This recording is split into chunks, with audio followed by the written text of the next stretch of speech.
ओम प्राणं देवा अनुप्राणन्ति मनुष्याः पशवश्च ये प्राणो हि भूतानामायुः तस्मात् सर्वायुषमुच्यते सर्वमेव च आयुर्यन्ति ये प्राणं ब्रह्मोपासते प्राणो हि भूतानामायुः तस्मात् सर्वायुषमुच्यत इति तस्यैष एव शारीर आत्मा यः पूर्वस्य तस्माद्वा एतस्मात् प्राणमयाद् अन्योन्तर आत्मा मनोमयः तेनैष पूर्णः स वा एष पुरुषविध एव तस्य पुरुषविधताम् अन्वयं पुरुषविधः तस्य यजुरेव शिरः ऋग्दक्षिणः पक्षः सामोत्तरः पक्षः आदेश आत्मा अथर्वाङ्गिरसः पुच्छं प्रतिष्ठा तदप्येष श्लोको भवति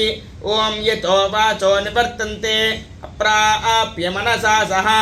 आनन्दं ब्रह्मणो विद्वान् न बिभेति कदाचनेति तस्यैष एव शारीर आत्मा यः पूर्वस्य तस्माद्वा एतस्मान् मनोमयाद् अन्योन्तर आत्मा विज्ञानमयः तेनैष पूर्णः स वा एष पुरुषविध एव तस्य पुरुषविधताम् अन्वयं पुरुषविधः तस्य श्रद्धैव शिरः ऋग्दक्षिणः पक्षः सत्यमुत्तरः पक्षः योग आत्मा महः पुच्छं प्रतिष्ठा तदप्येष श्लोको भवति।